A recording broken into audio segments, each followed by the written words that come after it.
Warning, this podcast was produced by two men who still think that swearing is both big and clever. As a result, it contains quite a lot of it. Therefore, this podcast is not suitable for children, unless they're really fucking cool children.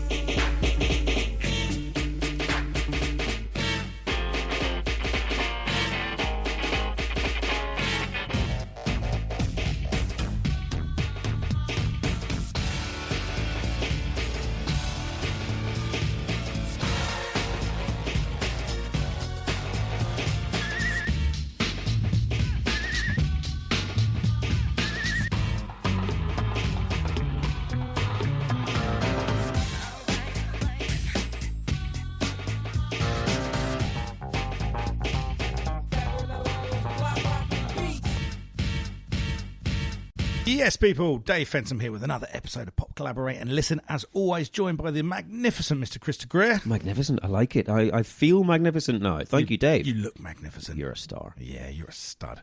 That's weird. We're here today to talk to you about Definitely Maybe by Oasis. Yeah, it's a big one for us. You know, we have done a few recently which have, massive acts. We've done Prince, we've done Rolling Stones, but let's face it, not exactly their best work. Exactly. And so it's nice to be back with a really sort of big, important, noteworthy album. Absolutely, and given the reaction on the socials, this is one that a lot of people are kind of waiting to hear, as much as anyone waits to hear anything from us, obviously. True enough, yeah. But this is one of the defining records of the 90s. Yeah, like you say, from our socials, I think it's obvious that if you are somewhere in the region of our age, you've got an opinion on Oasis, you have memories of Oasis, because you couldn't escape them. They were a huge cultural phenomenon. Yep. Whether or not you liked the music, they were a big deal in 1994. Inescapable, you would say. Absolutely, yeah. Everyone you met pretty much had an opinion on the one way or the other. Yeah. Obviously, this is quite good timing at the minute. If you're listening to this as it's released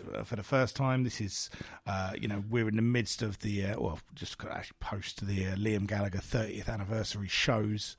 Oh, yeah, from a technical point of view, we're talking about this in July. The album doesn't actually come out until September. Indeed. But obviously that tour is ongoing. They're celebrating.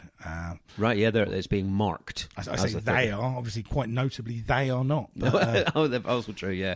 Yeah, Liam is taking the mantle on of celebrating 30 years since the release of this. But yes, it came out in September 4th, 1994. So as we record in July, we're coming up on that actual anniversary. But, they had been talked about for the entire year of end of 93 into 94. They've been starting to get hyped up by all the press, and they've been putting singles out, and everyone was very aware of Oasis. I didn't ever really, I did sometimes, but I wasn't a regular buyer of The Enemy and The Melody Maker, but it was at the time, you're at sixth form, there's always a copy of it knocking about. So I read The Enemy and Melody Maker regularly at that time. And I remember we were kind of off the wave of Suede had been the big band that had been really pushed, and then you started to kind of read kind of next big thing, these singles coming out, really starting to get behind the Enemy, and the indie press were determined that Oasis were going to be. They were the new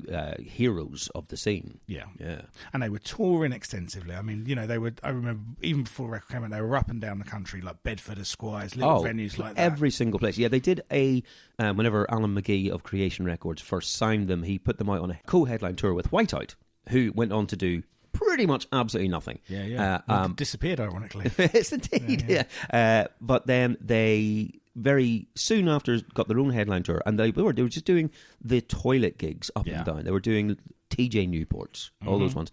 But they were going everywhere, and the press was following them around, and they were even, in some of the mainstream tabloidy press as well, because they were getting the reputation for being these huge personalities, having fights, destroying hotels and all that sort of stuff. So they were getting actual press as well as the music people. Yeah, I can kind of think back and remember there were a couple of kids first year as sixth form, the more switched on indie kids that had the Oasis shirts. Right, sure. And then obviously as this record came out, it just became a very, very kind of mass media thing. Very much so. Quite quickly. Absolutely. Okay, so let's think about, in terms of you and me, in 94 we were on very different musical paths. Yep. Let's say, where were you 1994 in terms of wanting to hear Oasis and liking Oasis and that sort of thing? Where I was if I read about something being touted, I'd be curious about it. Mm-hmm. I would check out Oasis, hear what they sound like, but upon hearing them, it was not the sound for me. You know, right. I was listening to a lot of Dog Eat Dog. Yeah, there's some of that as well. I was listening to a lot of alternative American music, and I was listening to a lot of hardcore.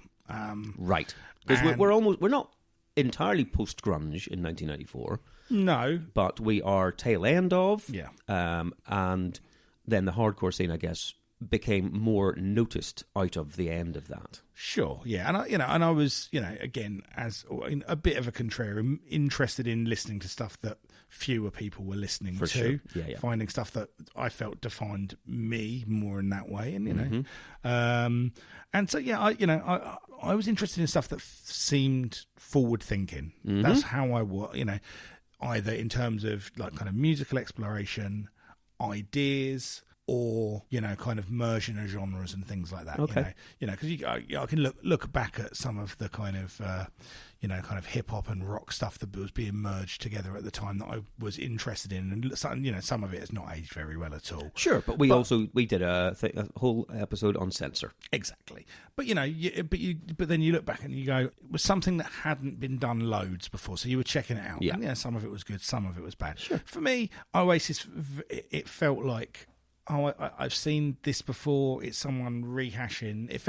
It just didn't feel like something that was particularly interesting to me. Okay, but presumably you were also not a big fan, let's say, of the acts that they were kind of rehashing. Well, that's exactly right. I'm not. Yeah. Those bands that don't really mean, they're not the bands that have been super important in my life. Yeah. Because I can absolutely understand an 18-year-old kid in 1994 who, his mum and dad were playing the Beatles albums or the Stones albums or T-Rex, etc.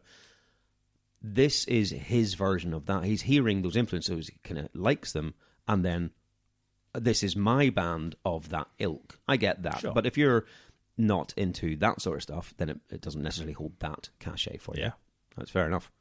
I'm a very different position, because I was into indie stuff at the time. I was very much a fan of indie stuff. And, I had enjoyed the Suede stuff that came through. I didn't like Blur's Park Life, I think, as we already discussed. But, the earlier Blur stuff I did like. So I was, on that tip, and very open to liking indie guitar music. I was reading the Enemy and Melody Maker every week. I was also DJing in an indie club at this point. And so I kind of had to be on top of what was popular. I had to try and keep an eye on what I thought would get people in, what they wanted to hear. And so even if I didn't like a band, but I knew that will work, I had to get it. And I had to be aware. I mean, I was in those indie clubs as well, and very, very soon Oasis had a very, very solid footprint. Very much so. In there. Yeah, but I will absolutely say that I bought the first album. This is one that we're talking about now. Definitely, maybe I bought it day of release, partly because I knew I was going to have to play it in the clubs. Yeah, but partly because I had enjoyed what I'd heard so far, and I was intrigued to hear what the full album was. Yeah, and I was like, yeah, this is all right. There was some bits I like more, some bits I like less. But I was very aware I wasn't against them, and I know that a lot of people immediately took against the band because of either their personalities or B, their retro music. And I certainly, I didn't take amongst them immediately, but as time progressed, I very much took against them. Sure. To the point that we were at a Reading festival that they headlined, and I went nowhere near that stage. Who, you and I were? I think you and I were. Really? Yeah. I was going to say I don't think I've ever. I'm pretty sure I've never seen them live. Yeah, they were. I'm pretty sure they headlined one of that run of Readings that we were at. Yeah. Well, you see, I don't think I've ever seen the band live. So, sorry, I'm not an Uber fan. Yeah. I have entirely lost interest. Obviously they're not recording now, but I don't think I've heard any of the last couple of albums they put out at all. Yeah. That sort of thing. So I'm not that sort of a fan. I'm a very casual, they got some good tunes. That's where I'm at. Yeah, fair enough, man. I've got fairly warm feelings and memories towards some of it. Right. It's an unusual one. What I found when you start listening to this record, because I said to you earlier, when I pressed play on Definitely Maybe to start listening to this, do the listens to make the notes of this podcast, I think that's the first time I've ever intentionally played an Oasis song. There you go. Yeah. But yet I know all of it, because they're everywhere. Absolutely. Oh, and they were, even in '94, if you were going to indie clubs, you were hearing them there. Mm-hmm. If you were listening to the radio, you were hearing it there. If you were in pubs, it was one of the most played on the jukebox. 100%. It was everywhere you went. Radio, everything, yeah.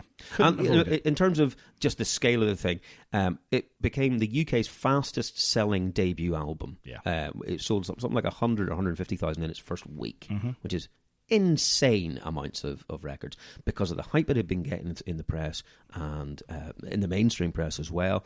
And that record was held until 2006 when the Arctic Monkeys released their debut as the fastest selling debut.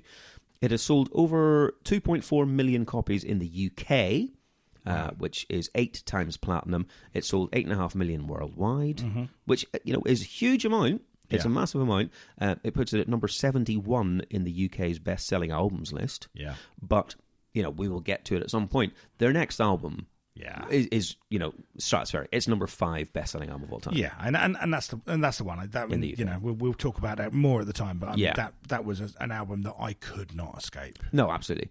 Weirdly enough, I was looking up that just other facts about this, and none of the singles from this album are even in the top 50 best-selling UK singles of 1994.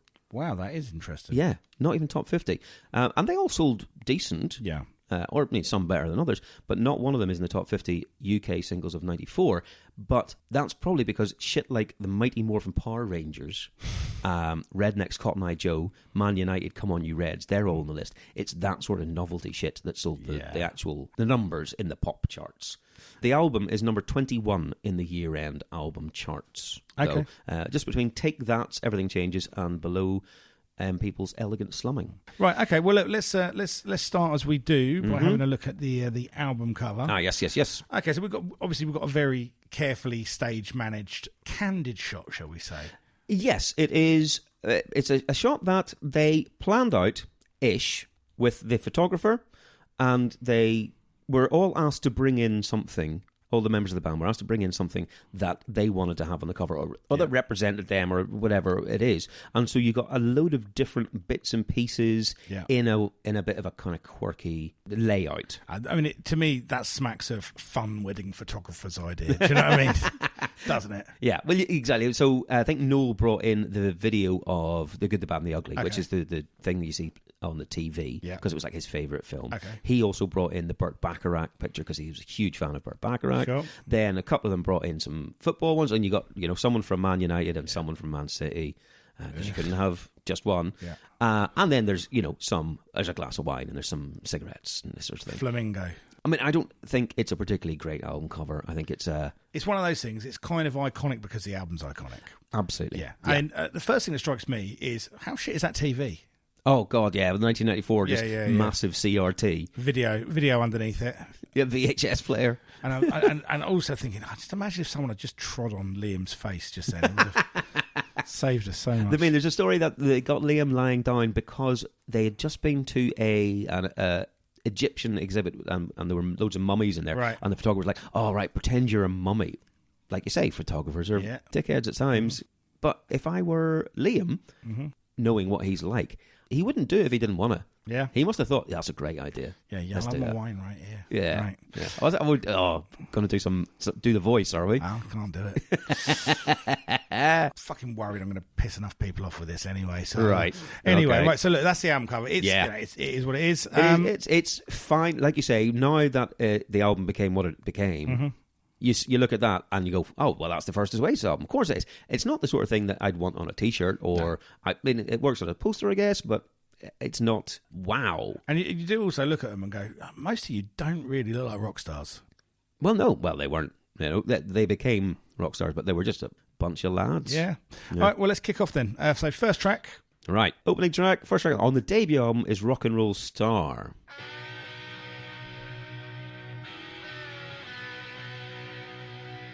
And this was released as a radio single in the USA, and therefore there's like a live footage video and stuff for it, but it was never a single over here in the UK. But it was a very well-known song. I mean, it's pacey, isn't it? Yeah, it bangs along.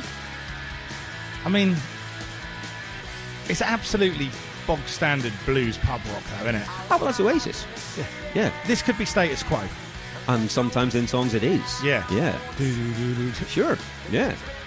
But then, I mean, for anyone who wants to know, I don't mind a bit of status quo. Yeah, I don't. I don't like status quo. Yeah. I've seen status quo live. I did not enjoy it. One of the best things I ever saw. Fantastic. Yeah, rubbish. Anyway, so there's a few things here, isn't there? Okay. First question you have to ask yourself is, how do we feel about Liam's voice? I suspect I have become used to Liam's voice. Yeah. At the time, it was like, why is he singing like that? Why is he saying things like that? What was he doing to syllables? Sure, but then I was also very possibly going, maybe that's just how they speak in Manchester. I didn't know. Yeah. Fucking hell, man. Coming over from Belfast, I'm like, all English people are weird. You absolute hick. Yep. Yeah, I mean... But now, I don't mind it. I think it's part of his character. I think it's part of the Oasis sound. I get that. I can kind of deal with a lot of it. Yeah. There are extremes and bits that are almost like self-parody. Oh, it's caricature or point to something. Yeah. Yes, yeah, right. Yeah, totally. Yeah. You know, it's fine. Musically, it's fine. It's catchy enough. It's pacey, right? Lyrically, it's a fairly good introduction to like some of the absolutely kind of bog standard fucking rhyming structure. It's very Cat Matt Hat, a lot of the stuff in Oasis songs. Oh, it absolutely is. There's so much stuff where you're just like, oh, well, that rhymed, so that went in. Yes. And that is entirely true. That's what they did, because Noel has said many times he hates writing lyrics. Yeah. That's the thing he despises the most. I remember one time he put in the press, he said, if anyone wants to send me some lyrics to save me, I'll just put them over my tunes. And so he absolutely would be, he'd be, all right, well, this will do. It is, Mountain Fountain, that's fine, don't care. But yeah, that runs throughout. Yeah, and that is an enormous sticking point for me. Is it? Right, I see. Okay. I find that really, because, like, it's not even that it's like hidden in plain sight. It's just so obvious, and some of it is just so bad that I just like, come on, man, come on. It's like, yeah. No, I cannot. I can excuse. I've just excused it. I can't justify it because it's bad. It's bad rhyming. It really is.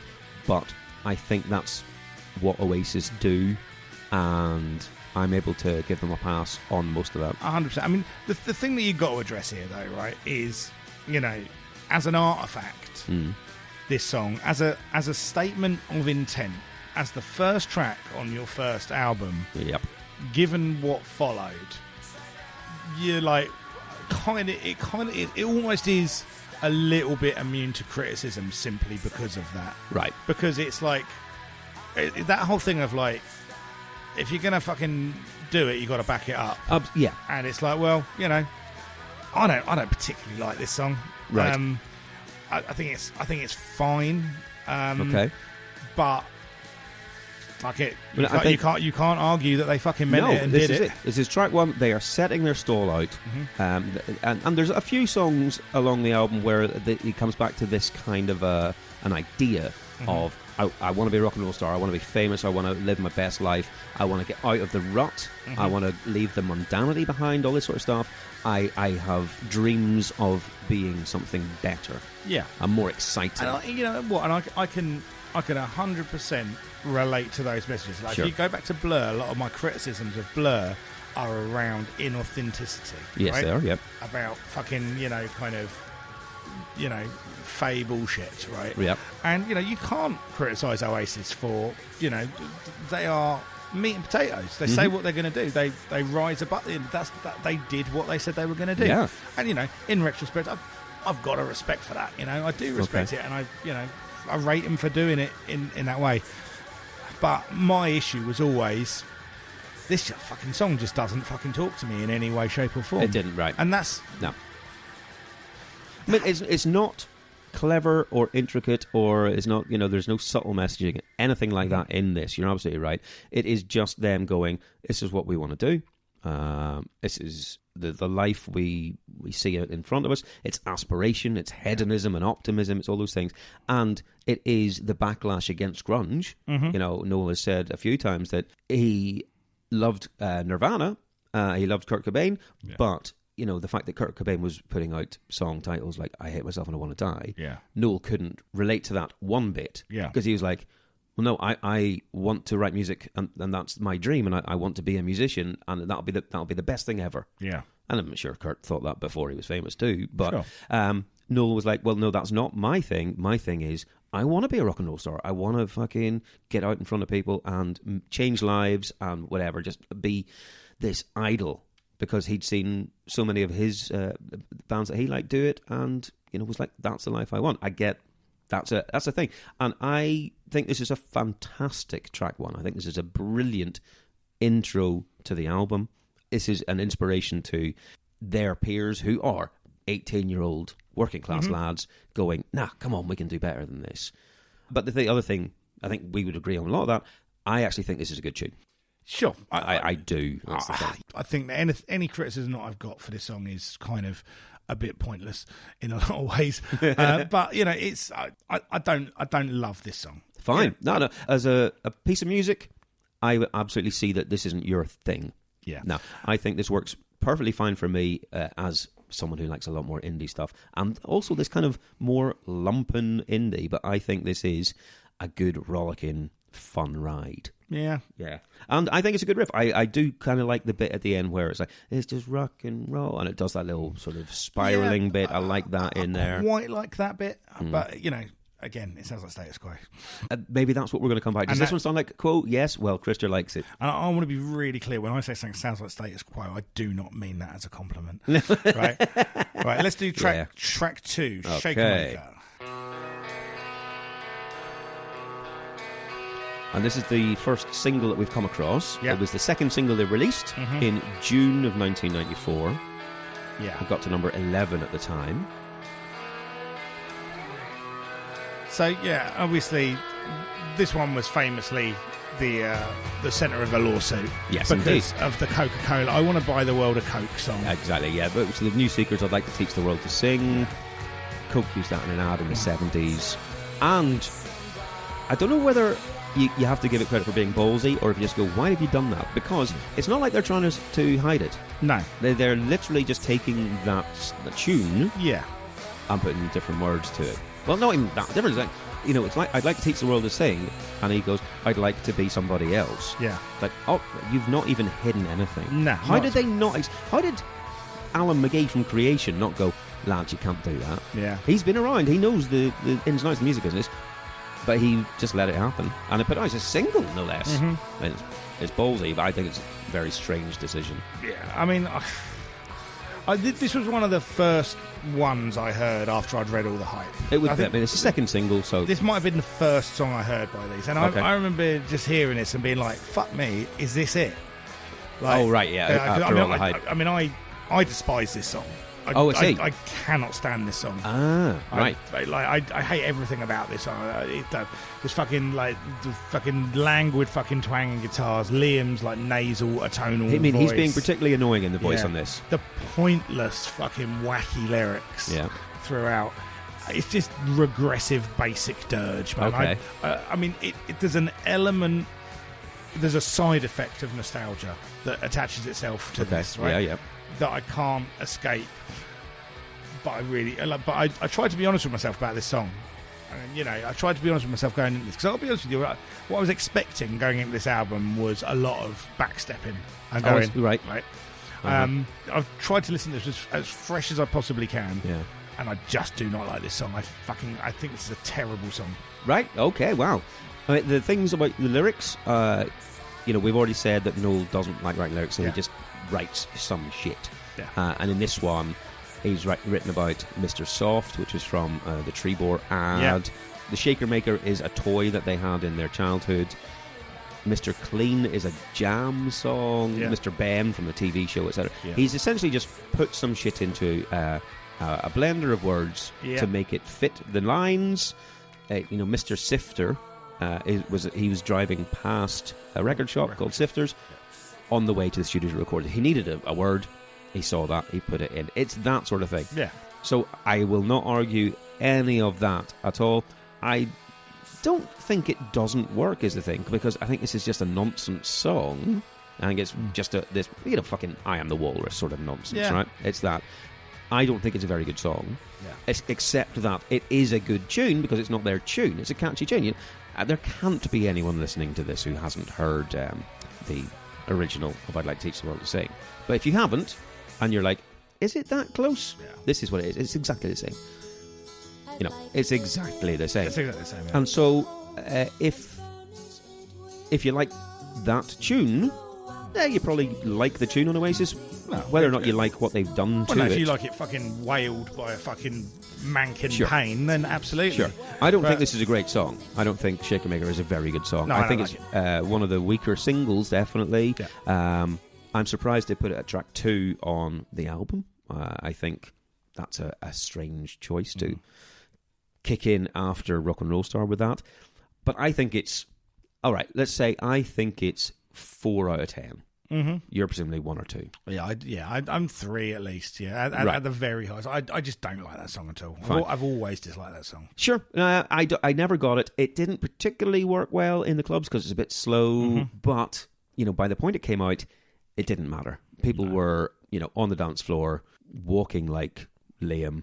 And singing along, that sort of stuff. They were doing the Liam, and it worked fine. So I played it over and over and over and over and over. Reasons to hate Oasis was a lot of them were their fans. Oh well, definitely. I'm sure we'll get more into that. I have in front of me a load of my old Oasis singles because I bought all of the singles at the time because I was playing them, and I still have them. Do you want to do a little bit of play your cards right in how much they're worth? Oh God, no! Right, so because I've got all of the singles, and I've also got a promo of Supersonic. Okay. Ooh. So let's start with Shaker Maker, and so what I've gone for is the maximum this would fetch on Discogs. Okay. Right, and it's £78 for that 7-inch. Fuck right, me. so we'll start there, Shaker Maker. Right. Let's do the next one. Cigarettes and alcohol, more or less, higher or lower? Oh, more. Lower. Weird. £59 for cigarettes and alcohol. Nice. Let's do Supersonic 7-inch. So higher or lower than £59. So the first single. I mean, I would imagine more. £146. Fucking hell. Yeah, nonsense. What? Yeah. While we're on Supersonic, I've got the promo 12-inch. Is it higher or lower than £146? I mean, the promo 12's got to be more, surely. It is, but not much, £168. Okay, cool. And then finally, I've got the 12-inch of Live Forever. So higher or lower than £168? Now, there's the aspect. I'm trying to work out how much it being the first one kind of plays into it. No, Live Forever wasn't the first one. Supersonic. No. Well, I'm talking about Supersonic. I'm talking about Supersonic being the first one. Oh, I see. Right. I'm with you. Sorry. No, sorry. Yeah, you. I reckon a little less. A little less, 168. £209. Fuck me. What the hell? Wow. What? Fucking mental. Why haven't you sold them? I know. I like having them. Okay. I do like having them. But there you go. Okay, so Shaker Maker, second single. I don't think it's great. No, I don't like it at all. You don't like that one bit. To me, it is lazy. I think it's them being cocky. Because it's like, all right, we'll take someone else's tune and we'll write some nonsense and we'll put it out. Yeah. There is an element of me that kind of goes, oh, fair play to you, because it sold and people loved it. See, there's no part of me that makes me go fair play at that. So I hate everything about that. Okay.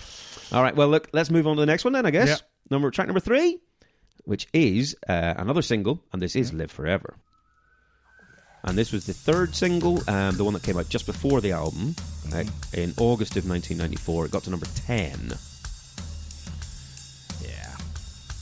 Right, and this is, one of the most played, surely, Oasis songs of all time. Yeah. I mean, very recognisable from the drum intro. You know what's coming. And cards on the table straight away with this song. This is one of the Oasis songs that has just kind of got its way into my psyche over the years. This is, sure. I mean, obviously, as we've discussed, you know, the lyrics have got that will do aspect to them, but you know, we've covered that really. Yeah. But I mean, you know, despite my criticism of a lot of the lyrics, like, I think You're the Same as Me. We'll see things that that they'll never see. Yeah. You and I are going to live forever. Is about as perfect a line as you can write about young love ever, isn't it? Oh, I see. Okay. I think that's a fucking beautiful lyric. Man. I think that's a fucking, you know, credit where credit's due. Sure, I think that is about as good a lyric as you can write about that subject. I'm surprised. I didn't think you were going to like. I thought you were going to hate this even more. No, I look, right. This is one of those songs, right? Like, people talk about Noel Gallagher's songwriting, and have spoken about Noel Gallagher's songwriting as, you know, as if he's this unimpeachable songwriter. Right. So much that it's kind of become fact. Right. And I don't necessarily think that's true. I think, but a song like this makes that argument much harder to make. Okay. Because this is objectively a fucking, you know, pretty note perfect song. Oh, it is. Yeah, I mean, it is one of the most iconic Oasis songs. Yeah. Is it a brilliant piece of songwriting? I think it's a very good piece of songwriting. I think I am tempered on this by the amount of times I've had to fucking hear this song. Well, I mean, I don't enjoy hearing this anymore at all. I understand that, but and again, I guess I come at it from the other point of view, which is this song has just, you know, wormed its way in, and I can still kind of, you know, the amount that this song lives in my head just makes me go, you know, this is a great piece of songwriting. I got it. Of course it is. It obviously is. You know, there's so many songs you go, oh, God, can't be arsed with that. It's obviously a brilliant piece of songwriting because it caught the zeitgeist. This was the one when it came out that exposed them to the world, right? Yeah. You know, the music press had been on about them. They had made some stories in the normal press, but when this came out, it exploded. It was like, all right, I wasn't just playing, you know, right? I was doing indie clubs, and I was also doing the student union. I was doing the pop nights. I was doing the sports nights, where it was just rugby teams, yeah. And I would play Supersonic, and I'd play Shaker Maker when they came out, and it got a response. You know, some of those lads liked it. This comes out, it was full floor. Everyone had their hands behind their back, you know, singing up into a fake microphone. Arms around each other. Yeah, this is, you know, this is your beer is up in the air. Yeah, this is that huge, euphoric kind of, we're all together, we're all in this. Indeed. And it's, and I never felt that at the time. I felt very alienated from all of that at the time. This never felt like something I was a part of, right? No. But, I think you have to be some fucking curmudgeon, and I am some curmudgeon. To deny this song, this one even escapes my ability to. Right, I see. Yeah, and like you say, it is definitely about the wonder of youth. Yeah, I want to live forever. I want to fly. I want to live. I don't want to die. All that sort of stuff. It's the aspiration. And there's that moment, because when you're young, you do feel like that's. Of course, the case. You do. Absolutely. Fucking don't feel like it now. God, no. You get up wrong, and you're like, "Oh, that's me for 3 days." I don't even have to get up wrong. I'm looking the wrong direction. I did read that apparently the producer, well, the third producer of the song, but the one who stuck, a guy called Owen Morris, he cut about half of the guitar solo out of this song because it went on for so long. He was like, "No, we got to. This is, you're into Slash on a clifftop territory. Right. You need to get rid of some of this solo." I can only imagine how long that was at the start because it's pretty long in there. I mean, I didn't want to hear Noel Gallagher playing an enormous guitar solo, man. No, that's not the reason you listen to Oasis songs. It's not for the solo. Exactly. No, but yeah, I think I heard this too often at the time. And so it annoys me these days. Of course, I acknowledge its power. I acknowledge that its talent, all of that sort of stuff. And, this was named the greatest song of all time by Q magazine in, 2006. That it isn't, but, you know. But yeah. In 2007, in an NME poll of the 50 greatest indie anthems, it came number 1, right? Pitchfork said it was Oasis' best ever track. it was a behemoth at the time, and it has a huge legacy going through the next 20, 30 years. Yeah, we host some weddings at the pub that I run. Yeah. And this isn't necessarily the one that gets played. That's Don't Look Back in Anger. Yeah. But it sometimes does, and it still gets everyone in a circle, rocking along together, swaying along. It's a brilliant song. It is. I would not want to hear... If I never heard that song again in my life, I'd be fine. There are certain songs, on the hit list, I would like... Okay, I would actively like to hear that, or if I hear it again, I don't mind. I don't need to hear that one ever again. Oh, yeah. If you found yourself at an Oasis concert, yes, and they didn't play, you'd be annoyed though. I don't think I'd be annoyed, but I know full well when it came on, I would have my arms around my mates and just singing along the top of my voice. Exactly. Yes, you're absolutely right. Absolutely right. Okay, well, look, that's the first 3 songs. Okay, well, let's take a little pause and have a look at the album. Lovely stuff. All right. All right, so let's look at the top 10 in the week of September the 4th to the 10th of 1994. Number 10 is Peter Gabriel with Secret World Live. Some sort of live album. Couldn't tell you. Number 9, Brand New Heavy, Brother Sister, which we've seen. Number 8, Eternal, Always and Forever, which seems to have been in the charts always and forever. Eternally, yeah. Number 7 is Elvis Presley, Best Of. Yeah. Number 6 is a new entry with the Manic Street Preachers and the Holy Bible. And so that came out. And I remember that being a big deal. Yeah. It was, again, very...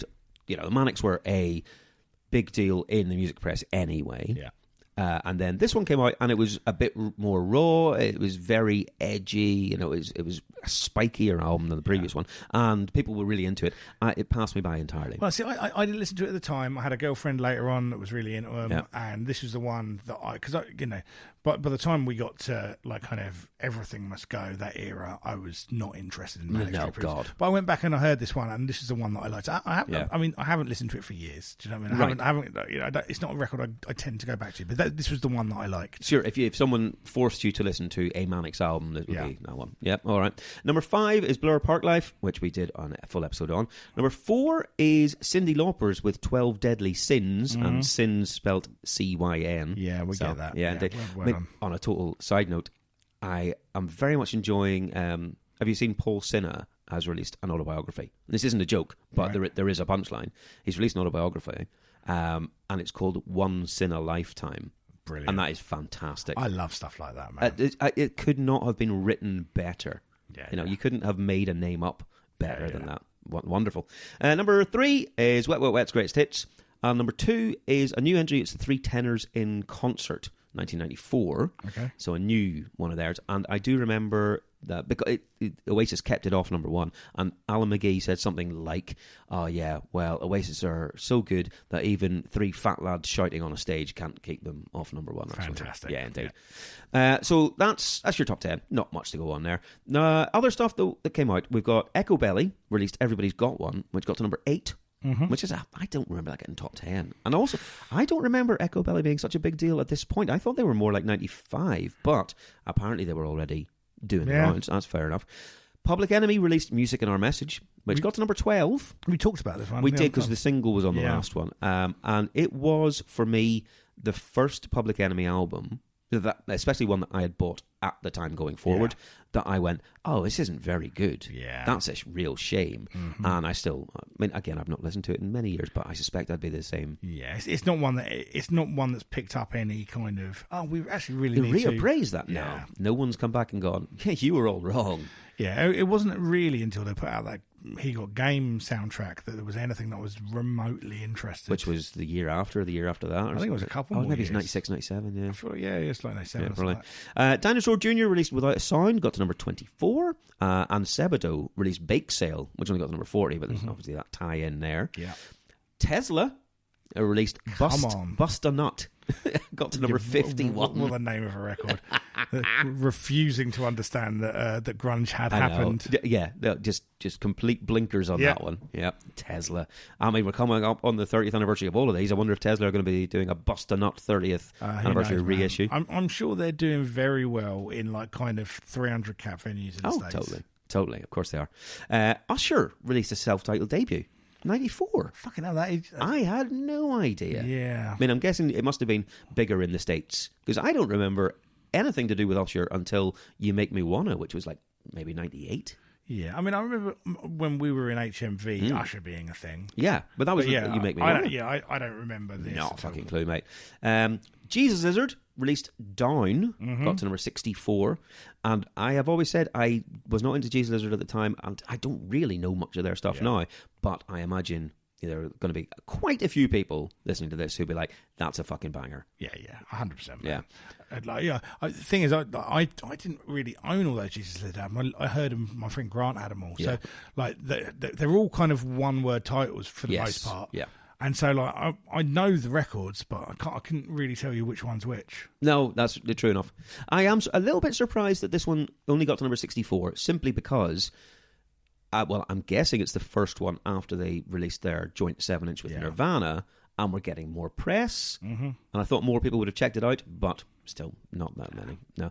And then the last one I've got a mention of, and we have talked about this a little bit, is Portishead's Dummy. Yeah. It got to number 32 at this point. It got top 10 eventually in the following year, but it got number 32 on release. And it was just an absolute game changer. Oh, without a doubt, man. This is like a seminal record. Yeah.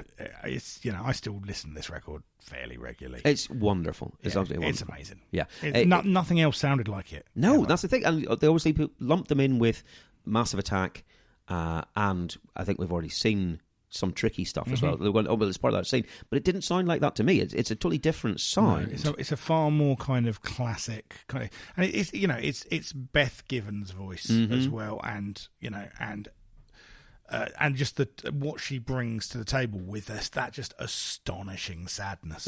It's morose. Yeah. From start to finish, but it's gorgeous. And those like little kind of creeping scratches as well. Those do you know what I mean? Yeah. Just everything about atmosphere. You like the whole album. The whole album, you just feel like you're walking through a haunted house. Do you know what I mean? Oh, absolutely. Yeah.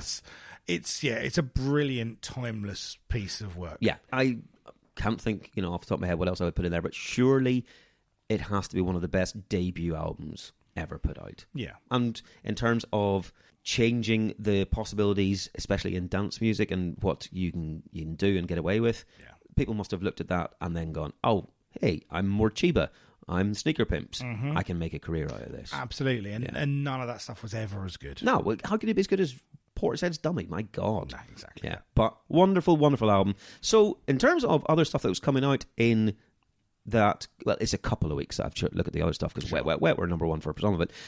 That's a fucking strong couple of weeks. I mean, okay, Public Enemy's not their best album, but you got Jesus Lizard, you got Portishead, you got Dinosaur Jr., you got Sebado. That's not bad. And you got Manics in the top 10. 100%. That's a good selection. We're still in that. You can't believe how fertile the soil was. Incredible. Yeah, it just is stuff every week. I brought back from my old house in Belfast. I brought back a load of NMEs and Melody Makers that I had from the time, and I've been looking through. And every single, it's a weekly magazine, right? Yeah. Every single one is like, this is this week's release. And you're like, Jesus Christ, these all came out. Yeah. In 1 week. Absolutely madness. Yeah. Okay, but there you go. That's your albums. But with that said, let's get back into Oasis. Track 4, Up in the Sky. And it's another non-single. Yeah. I definitely remember playing this in clubs. As well, I played Rock and Roll Star in the clubs because people were asking for that. I'd always got a full dance floor. I played this in the clubs from time to time. Not loads, but definitely time to time. It's another good sort of an upbeat, dance floor friendly indie song. It's kind of a bit of like, oh, do you like the Who, do you? Right, sure, yeah. I'd forgotten about this, so I know it because I was playing it loads, but I had forgotten it existed until I was listening through on this one, and I was like, oh yeah, this one. I like this. It's fine. I really like this. It's like kind of backbeat thing. Yeah. Again, like Liam into that falsetto. That's when I kind of that's when my eye starts going. I see. Okay. Do you know what I mean? Right. It's fine. I don't like that high register. I mean, it's a swipe at those in power. Yeah. I mean, lyrically, it's not exactly Rage Against the Machine, is it? It's not. I had never checked out the lyrics to this. I didn't know what it was about. Yeah. But yeah, you read through and you go, oh, I see. Yeah, it's about, kind of, it's ostensibly aimed at musicians and politicians who get a little bit above themselves because of their platform and try and pontificate and tell you what you should be thinking, and you know, let's say it's aimed at Bono. You know, that's where you're looking. But then I also think, okay, you know, not a bad target. I know what you're saying, but aren't you a massive fan of John Lennon? Yeah. Who used his platform to tell people exactly what they should be thinking and doing and try and get people to follow him. And so I don't know if it really stands up. No, I don't think it's about people he likes. No, oh right, yeah, sure, yeah, that's how it works. It's about conservatives, man. Yeah, oh, it's them. Yeah, I mean, he has said, Noel has said that they were under Tory rule at the time, and so he was taking swipes at people, going, "You're trying to tell me what to do? You fucking no idea how to live my life or what I should be doing." You know, he said he didn't want. His quote is, "I wouldn't ever make a political speech, and I'd sack anyone in the band who started doing that. We are overtly political once every 5 years when we all go out and vote Labour, but then we turn around and going back just to being a band again." Yeah. But the fact that he is doing this is a little bit of a swipe. Yeah, but he was also fucking there with his guitar on stage for the Tony Blair. Oh, well, he visited Blair in the... I was going to say the White House in Number 10 immediately. Yeah, that whole kind of Cool Britannia thing. They were instrumental in that. So that very was, much. Yeah. There we go. But I think this is a really good... I think this is really catchy. Yeah. It's only one riff looped over and over. It's such a simple song, but I think it's genuinely catchy.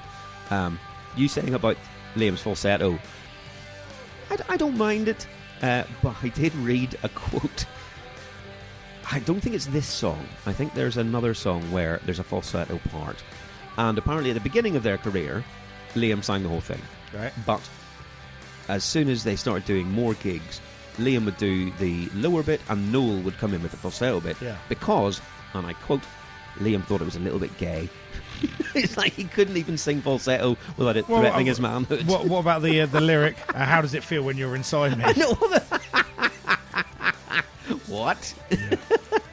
Oh, mate, no, it amused me.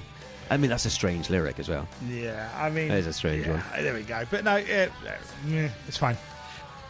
I think this is good. I probably like it more because I've not heard it so much, and I didn't hear it so much at the time. Yeah. It's not battered me. Mm-hmm.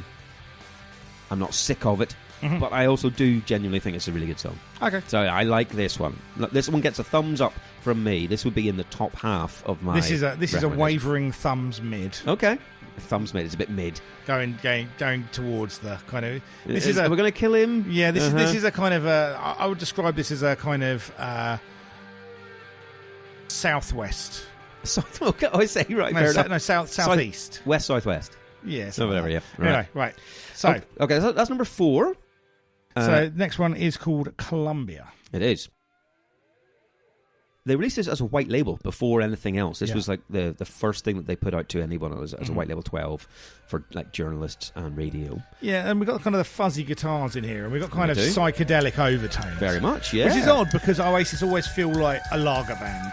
Oh, that's very much their persona. Yeah. But they're also... It's definitely cocaine. It's coke and speed and lager. Yeah, but those are not mind expanding drugs. No, that's not what this song sounds like. Yeah. You're right. Yeah. But this one, I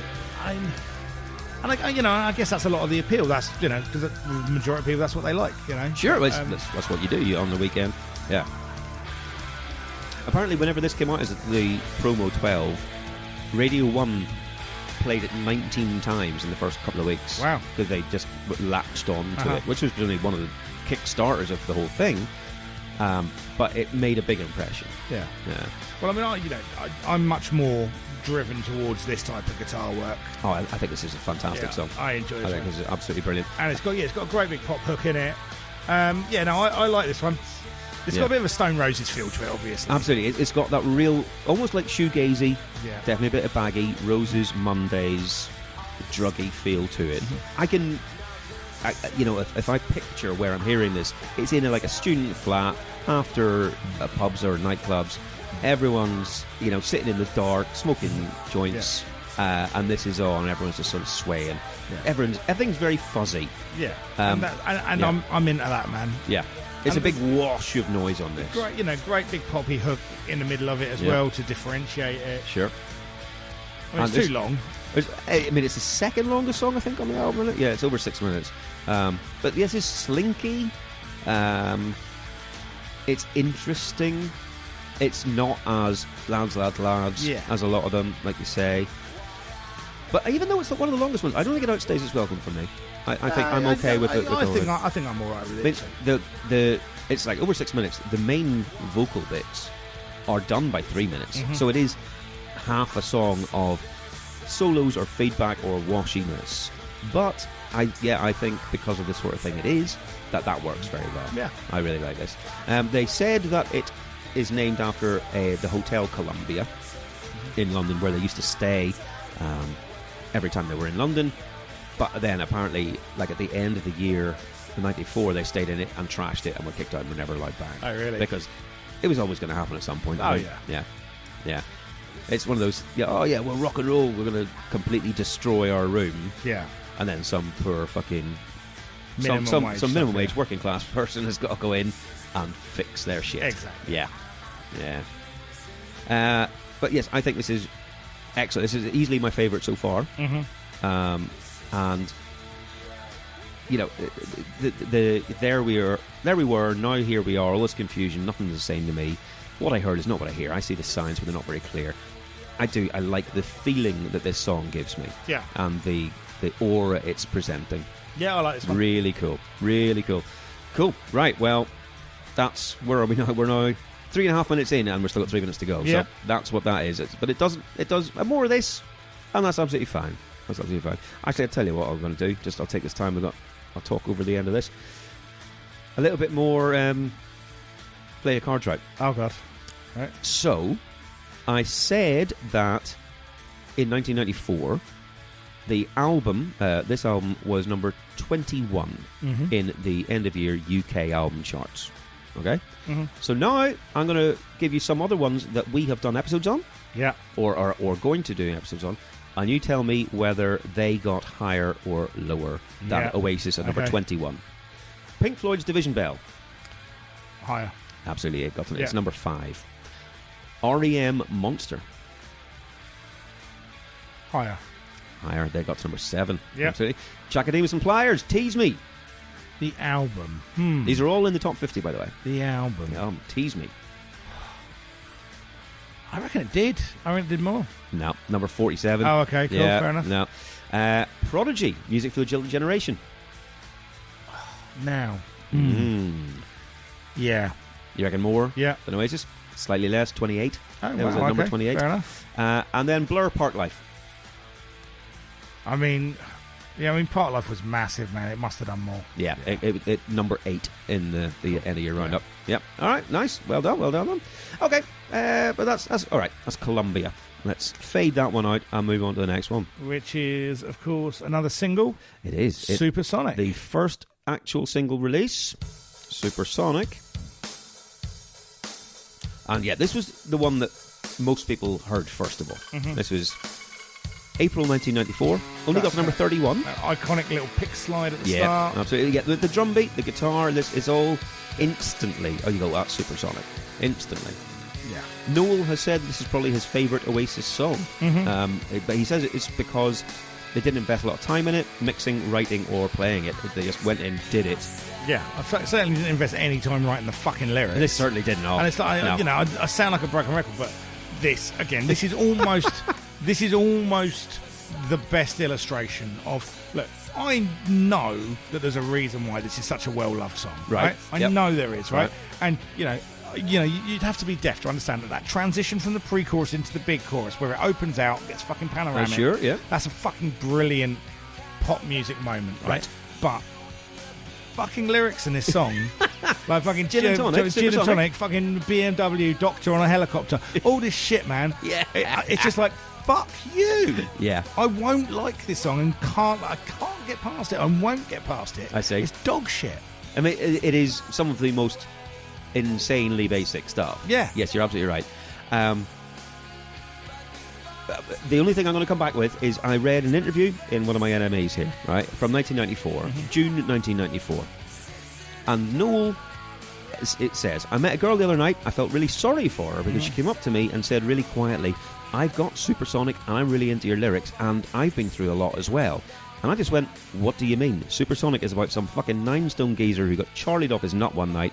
It's not about anything. Yeah. It's just a feeling. Yeah. And then the enemy of, say, Noel knows precisely how ridiculous this entire situation is. Noel says, who'd have the bollocks to release a first single like Supersonic with lyrics like that about fucking Alka-Seltzer? I just hope some band reads those lyrics and goes, what's it all mean, man? While the guy who actually wrote it is in a pub somewhere pissed as a fucking twat.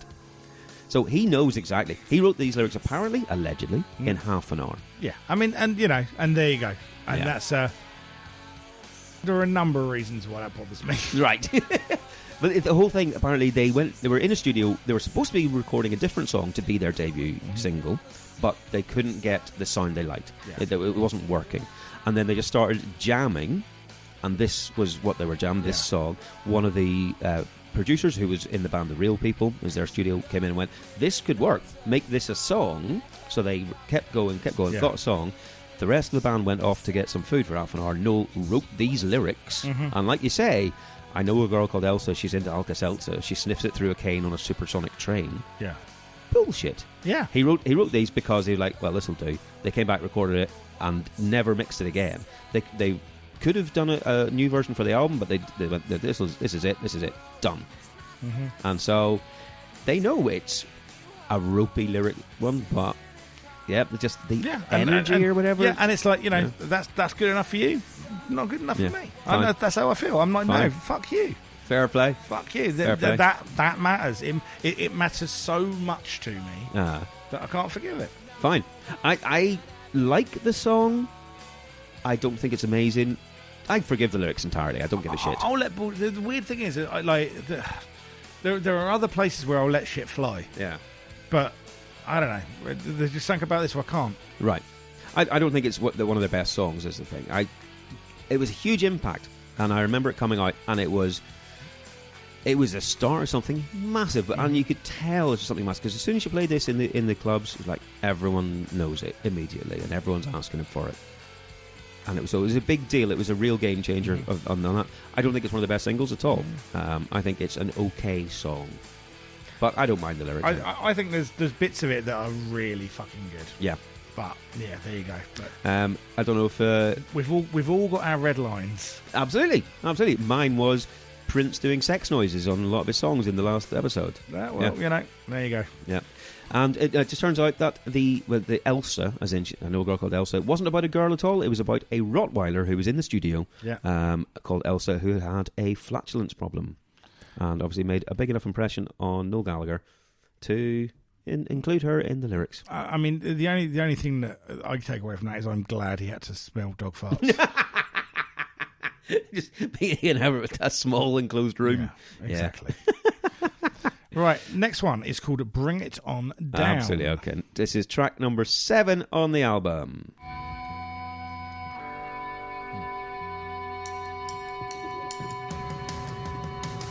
And this is the one that they were supposed to be recording to be their debut single, apparently. Alan McGee loved this so much, he said this should be the debut, and they were trying to record it, couldn't get it right, and then they went on to do Supersonic. This just sounds like Oasis by numbers to me, really. This is one that I don't remember at all. Yeah, I mean, I heard this and I was like, I must have heard this before, because people had the album on, But yeah, no, I couldn't tell you this song. Listen to that, man. That's again, we're in the quote. I mean, I think it's a bit more indie by numbers, punky than a lot of the quote stuff. I mean, what's his name? Noel has said it's more like his tribute to the Stooges and MC5, that sort of thing. Because I guess it's a bit more aggressive, that sort of thing. I mean, maybe. But no, I don't remember this song. And from reading up a load of stuff, this is lots of people's favourite song. Wow, really? I know, I mean, there's an NME. We've ranked all of Oasis's songs, right? And they're out of 149 songs. This is at number 11. Wow. I mean, look, man, it is what it is. It's fine. Yeah. I think, probably even decent, maybe. Yeah, I think it's fine. What it comes back to, again, it's got, it's a song about kind of, working class kind of, it's got the credentials. It's not what my issue with Blur is at all. it just doesn't do the thing for me that great music does for me. And I accept that's to my detriment. I accept that when there's something that so many people can completely get behind and get on, that it's you that's missing out. But sure, I just don't get it. On this one, I think this is perfectly fine. I think this is absolutely 5 out of 10. But so many people I saw going, oh, this is one of the most underrated ones. This is people, this should have been a single. This is one of the ones that people don't know about. You really need to hear this song. I'm not hearing that for it. I think it's fine. I like the energy to it. Yeah, it's an okay riff. It's fine, but it's kind of rock and roll style again. Sure, it's just a plodder. It's a bit more nondescript. I don't understand. Don't understand. Yeah, okay. Right. Fine. Well, that's track 7, so that's the next 4 songs in the album we've just done. So it's singles time. Let's do the singles.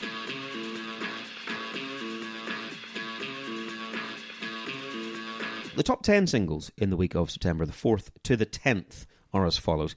Number 10 is All for One with I Swear, still hanging around.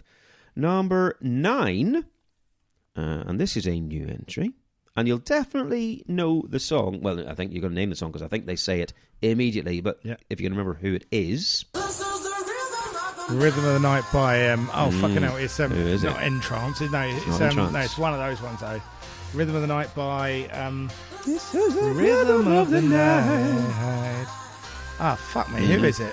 And they're not strictly a one-hit wonder. DeBarge or something. No. No, what is it? What are they called? I mean, listen to that. I know. There's I'm not going to get it. Cents. It's Corona. The Rhythm of the Night. Yeah. Right. I usually, at the minute, I'm trying to get little sound clips to give you a well done or a up yours. Yeah. And I usually try and make them adjacent to whatever we're listening to. Yeah. But I forgot to do an Oasis one, so I'm just going to go through all the old ones. There you go. There you go. No. Brilliant. Right, so that was Corona Rhythm of that, and that got to number 9. And weirdly, right, I would have got Corona because it's in my head for some reason. But if you'd asked me when that song came out, I'd have gone, I don't know, 92. Yeah. To me, it doesn't feel like it should be a debut single in 1994 for that. I thought they were going for ages. Yeah. But anyway, number 8 is Warren G's Regulate. Number 7, China Black, Searching. Number 6, Let Loose, Crazy for You. Number 5, Boys to Men, I'll Make Love to You. 4, Red Dragon with Brian and Tony, whatever they're called, Compliments Girl on Your Kiss. Number 3, Yusuf Dora and Nena Cherry, 7 Seconds. Number 2, this is a new entry, and I remember loving this at the time. Here we go. Oh, this is Kylie Minogue. Yes, and Confide in Me. Confide, absolutely. Yeah, this was kind of. I think this was the first one that was not on PWL. And even the Melody Maker were going Indie Kylie. Yeah, this is one of those. This is a great tune. This is brilliant. So catchy. At the time, it was one of those ones where, if you were one of my kind of indie mates, you probably weren't really supposed to like this song. Yeah, well, this is like kind of post Michael Hutchins Kylie, isn't it? Oh right, yeah. Well, some shit had happened. Yeah, right? exactly. Yeah, but yeah, this is a fantastic song. It's really good. Still stands up, I think. Brilliant. Yeah. That little guitar bit. Unlike Michael Hutchins. Oh well. Even though you got it, I'm going to give you a. Just for the Michael Hutchins. Right, so that's number 2 in the charts. And can you guess what number 1 is? I just suddenly thought, there's that shop Home Sense. Yes. Hutch Sense would just be like that shop, but for rabbits. Oh my God. Fucking what?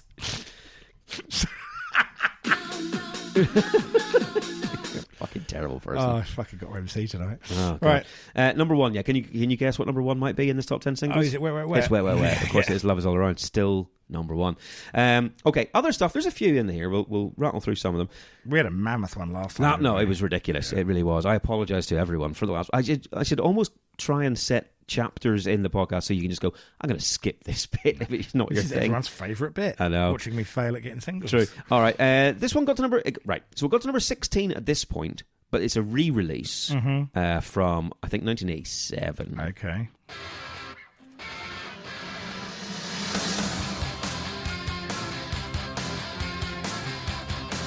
So yes, I think this was their first single. Yeah. And it ended up being their last proper single because they broke up. They reformed in the 2000s or something, but they've not had a top 75 single since this one. Okay. Oh man, I've heard this, but I can't remember what it is at all, man. No, it's the Wonder Stuff. Wonder Stuff. Unbearable. There you go. Yeah, it's the Wonder Stuff. So I'm going to give you a Fucking Egypt. There you go. Thank you. Lovely. Unbearable by Wonder Stuff. You know, tangentially related. Here's this one. This got to number 23 in the 2 weeks that we're talking about.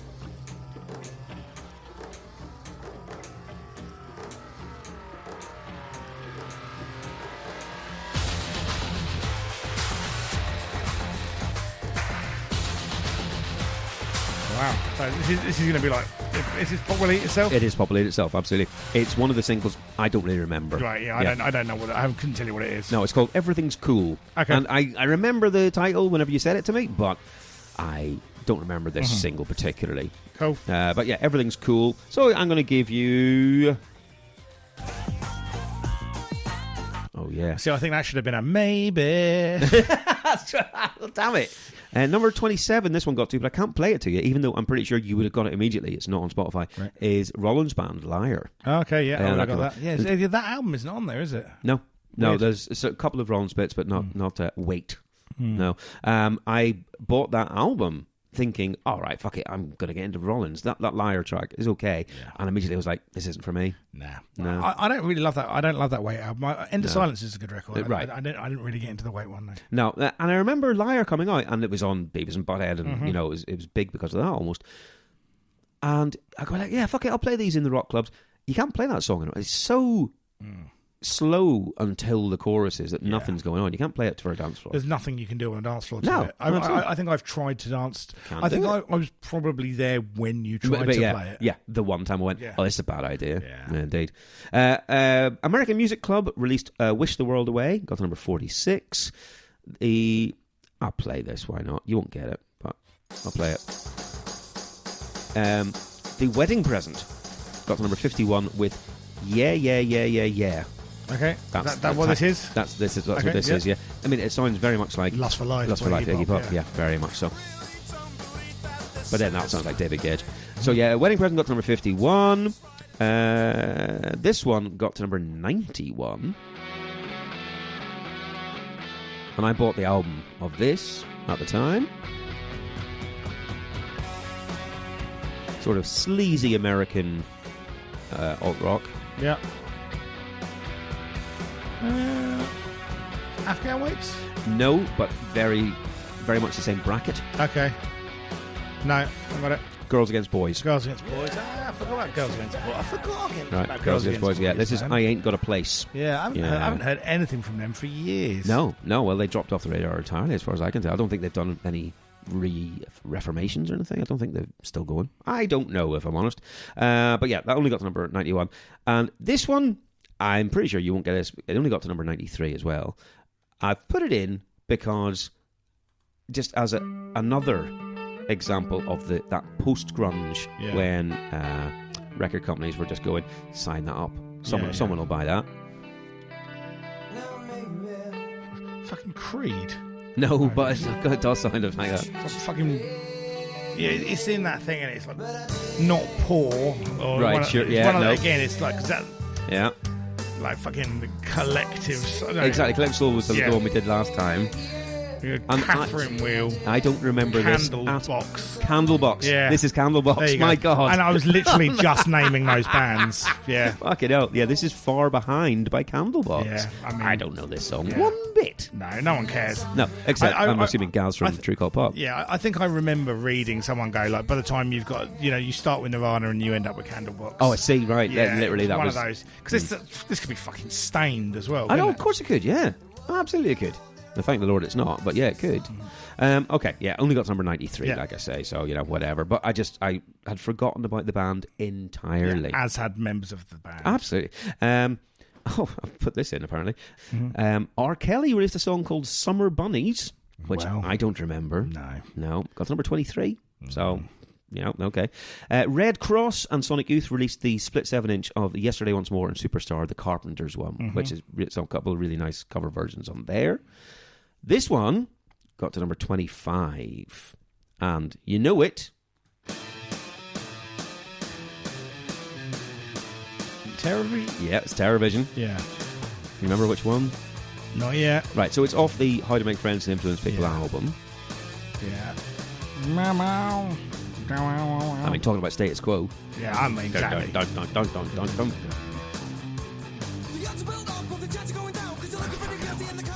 Oh, he's doing hip hop though. You must like this. You like hip hop? I hate this band. Oh, fucking hate them.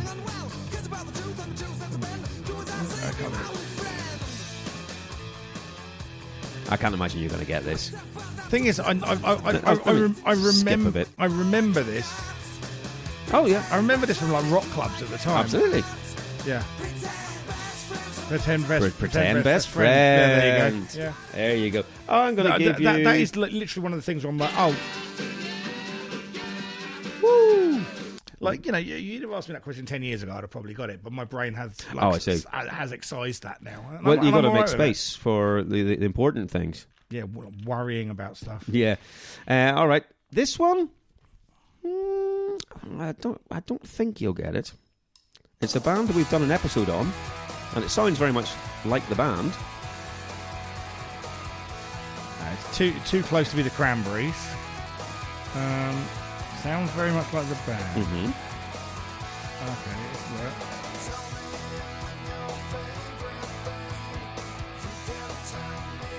who is this? We've done it. It's a thing we did a special on it. A special.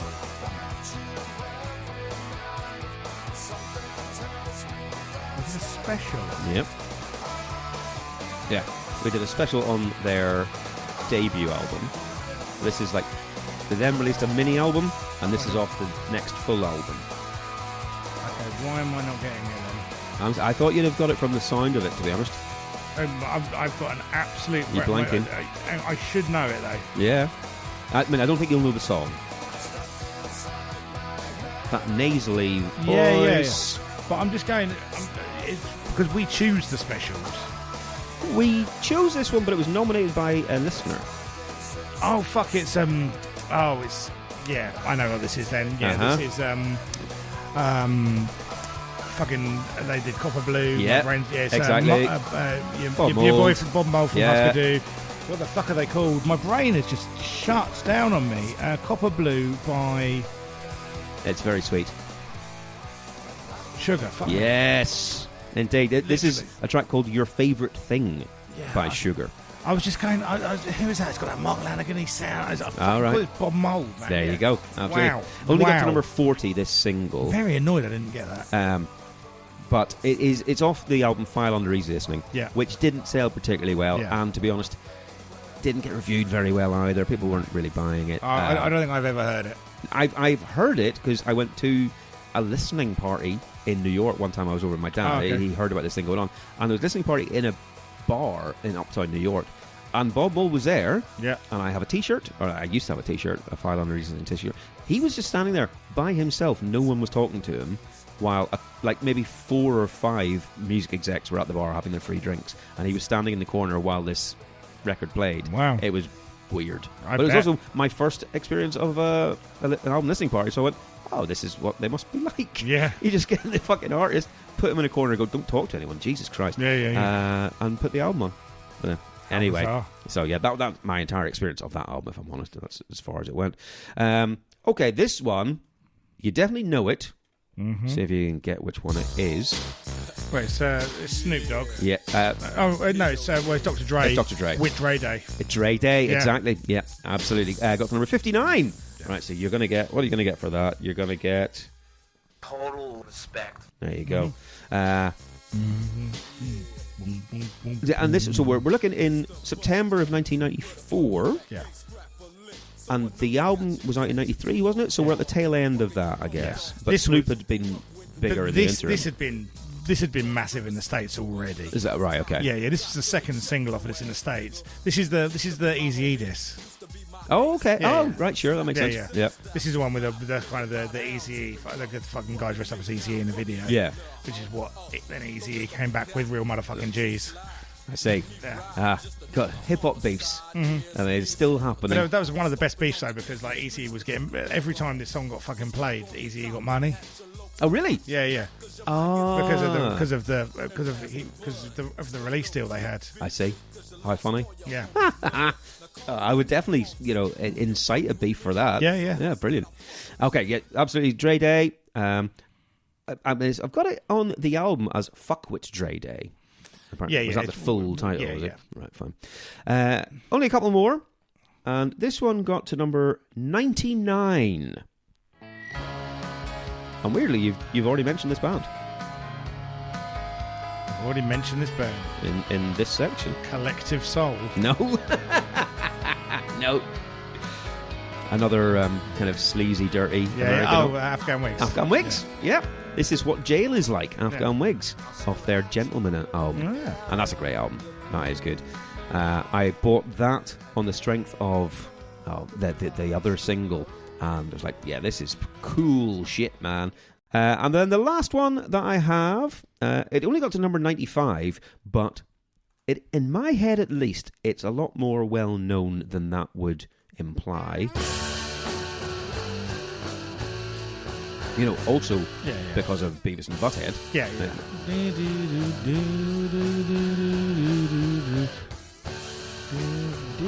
Yeah, so you know this. I mean, I it's in your head. 100% know what it is.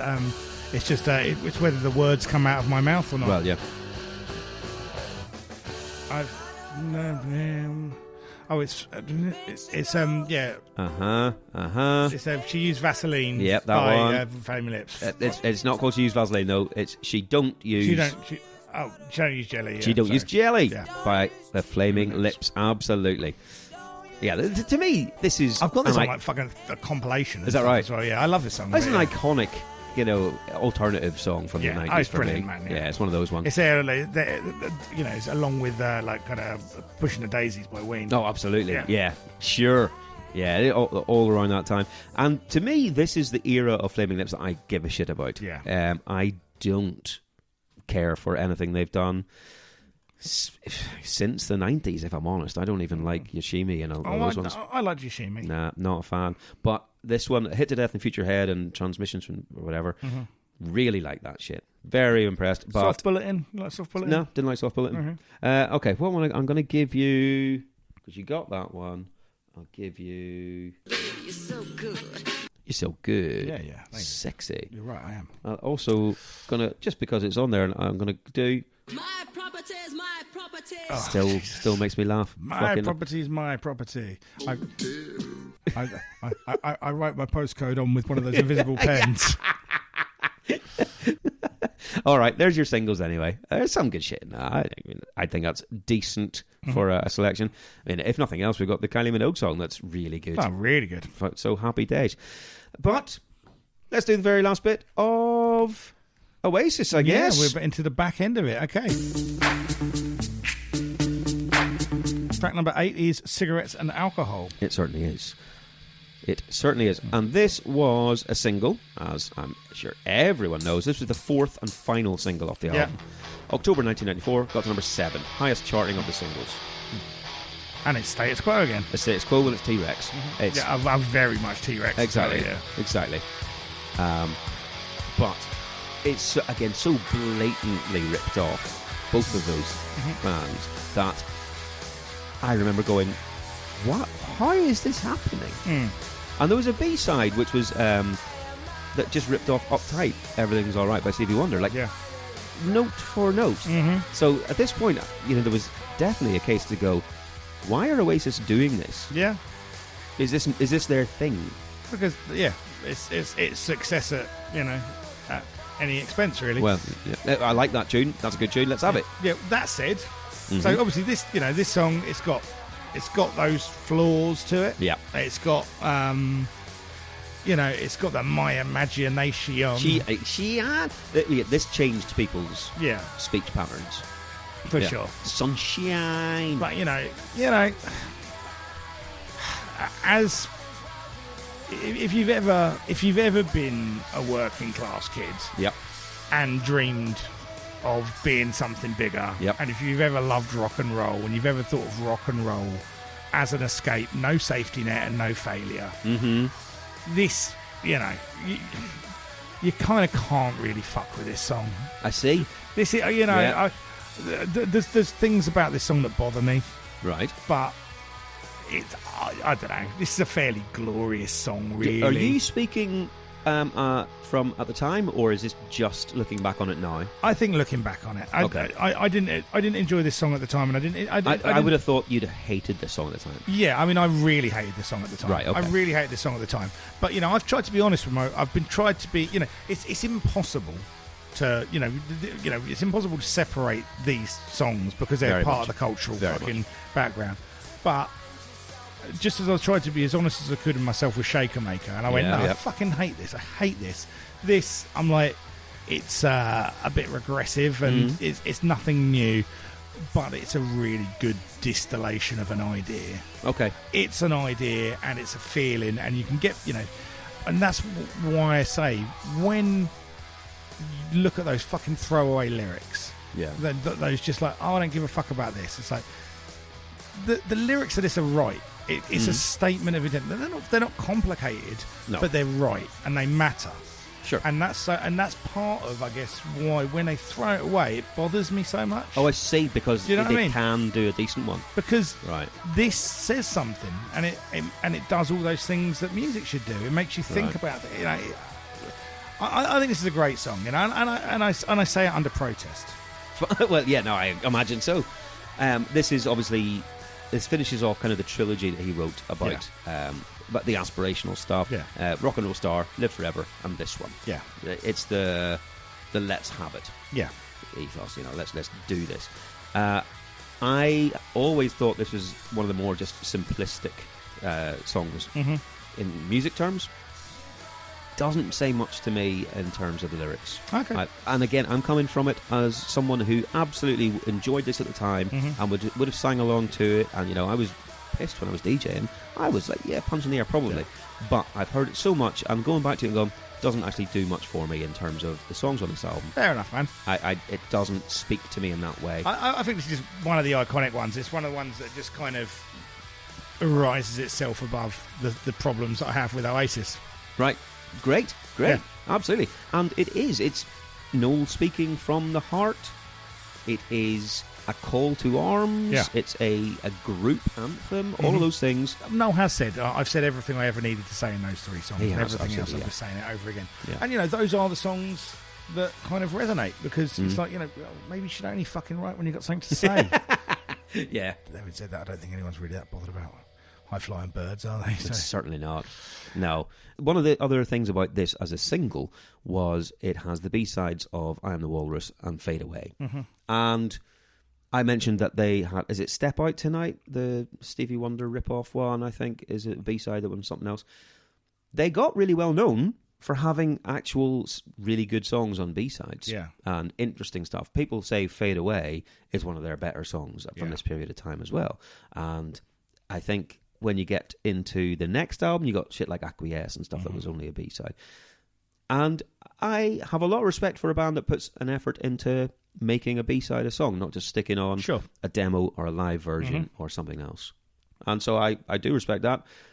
I don't feel that this is the single for me, but I am, one out of millions who doesn't. This is another one that's fine. This was another one that solidified, because this was the fourth single. So we've had Supersonic, Shaker Maker, then we had Live Forever, and that blew them up to the wider world. Yeah. Album comes out, everyone's going mad for it.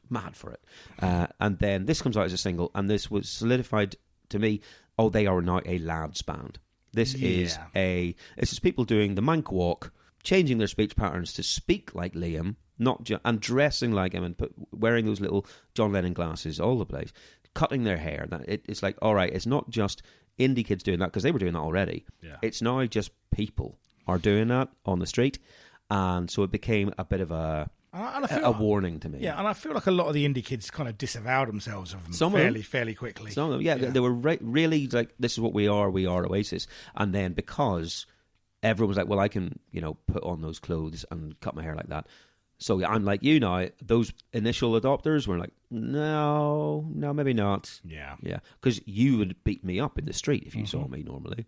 Yeah. Fine. All right. No, that's not a single for me. But it's probably, once again, tempered by the fact I've heard it so many times. Yeah. So many times. Cool. Well, let's do the next one, right? Man, which is called Digsy's Diner.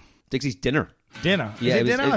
No, it's Digsy's Dinner, but it was actually mislabeled in the States as Digsy's Diner. Oh, okay. Yeah. So, I mean, it's a kind of, it's obviously a Beatles-esque track. I mean, it sounds like Blur to me. It does a bit, yeah. It's a piss take about his mate. It is, absolutely. It's silly, it's inconsequential, but it's 2.5 minutes. Yeah. It's novelty to an extent. It's almost irrelevant to the rest of the album because it stands out. It's very much a piss take song. Yeah. Alan McGee has tried to, I think, retrofit this as, they were taking the piss out of the Britpop sound. Yeah. They're taking the piss out of Blur. I don't think they were. No. I think they just wrote a silly little song that happened to sound a little bit like that. Yeah. Liam has claimed that he would sing any Oasis song live except this one. Right. Yeah. Doesn't like it, apparently. Fair enough. But it is. It's about one of Noel's friends was also a musician and had a song about having lasagna for tea. Yeah. Noel took the piss out of him for having such a fucking ridiculous idea in a song, which is a bit rich for Noel Gallagher, and wrote this song about having lasagna for tea. Yeah. It's a throwaway. Yeah. On the NME ranking thing, out of the 149 songs, this is the lowest of all the songs on this album. Okay. Yeah. It's fluff. It's absolutely, it's got a catchy tune to it, but it's absolute fluff. I do think that this is almost, disavowed by a lot of the fans. They're like, nah, yeah, but obviously Digsy's Dinner's a bit shit. Yeah, it is. I've got nothing to say about this song. Nah. It's, like you say, 2.5 minutes long, so it doesn't matter. It's over before you know it. It doesn't sound notably worse than a lot of other stuff. To me. Yeah, all right. And again, when I'm inside you. Yeah. All right. Cheers. There's a theme here. Let's move this away. And this is another single then. No, Slide Away was never a single. Oh no, you're right. It wasn't. It wasn't never a single, was it? It was. There was. He refused to put it out as a 5th single. Yes, exactly. So this was mooted to be a single. I think Creation wanted a single, and this was going to be it. Slide Away. This was played enough to have been a single. It was definitely a big one. But the fact that Noel Gallagher has said, "Oh, you can't have 5 singles off a debut album," would imply to me that he's never heard the Stone Roses debut album. Well, yeah. It does happen. Or Janet Jackson's Rhythm Nation. Yeah, come on. Yes, there can be. I don't know what his issue was with having a 5th single. Very nice. Well, I suspect his issue was that he'd already written whatever, and he wanted that to be the single. So maybe. Yeah. So look, I mean, I find this one quite hard to evaluate, objectively. All right. It lives in its head. It doesn't suffer from the worst of the Oasis tropes.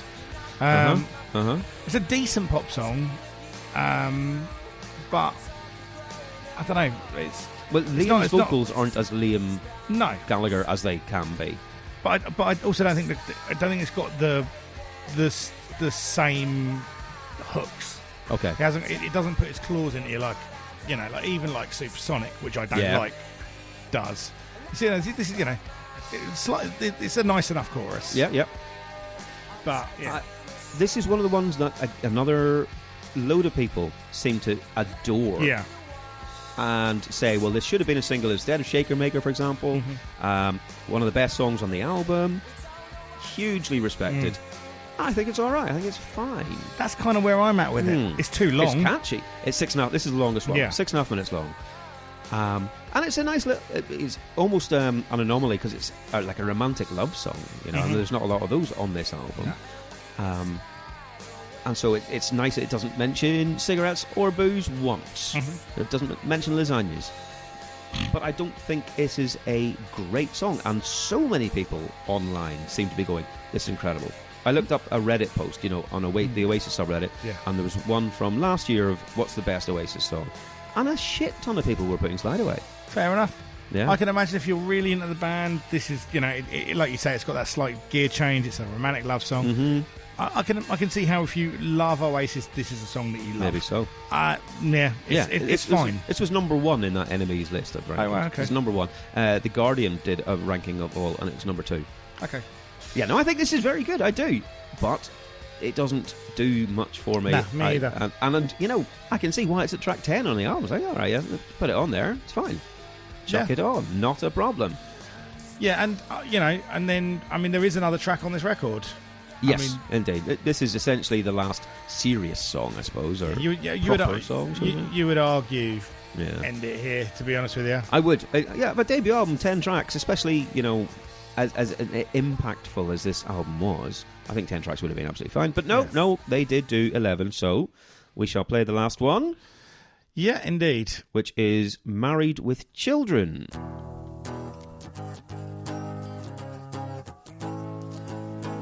And the only thing I saw about this was apparently it was recorded on a guitar that was owned by John Squire from the Stone Roses. And it took about half an hour to record. Okay. And to be honest, I don't think this is a bad way to finish the album off. I think this is a nice little outro. It's like, it's a quite obviously childish bar, but a relationship. Oh, very much, yeah. Musically, it's a bit of a dull acoustic piece. I probably wouldn't have bothered. I would say, I don't mind it. I think it's lightweight. I think it's fun because, like you say, it's having a dig. Yeah. Lines like, I hate the way that you're so sarcastic and you're not very bright. That's a great line. Yeah. I hate the books you read and all your friends. Your music's shite. It keeps me up all night. Yeah. Yeah, those are good lines. Yeah, all right. I like that. But I think in terms of just finishing off the album, after 10 tracks of just like layered big guitars, bombast and braggadocio, to have this as your coda, I think that's nice. Yeah, fair enough, man. Yeah. To be honest, it's a B-side. This is a B-side of a song. Exactly this would go on like that. But, yeah, fucking chuck it on. I don't mind. Right. And then we're done. We are. That is Oasis. Definitely maybe. Definitely maybe. So. Right. Well, I am surprised that you didn't hate it as much as I thought you were going to. Yeah. I thought that was an interesting outcome. Okay. Shall we do some of the social media? Yes, this is going to take a while. We've got a lot. Okay. Okay, so I'll go to Twitter. Dave Roddy, after hearing a few of the singles, I was very much on the Beatles Copycats bus, so it wasn't for me. I was listening to Pantera. However, that was before I really listened to it. Got better with more listens back then. Slide Away, a highlight. Still can't stand Shaker Maker, though. Still can't stand Shaker Maker. Okay, so there you go. So Dave Roddy, as we know from his messages to us, he's a metal man. Yeah. He's a rock man. He's called Raw Power Roddy. Raw Power Roddy. Exactly. But to come round to this is not bad. Fair play to you.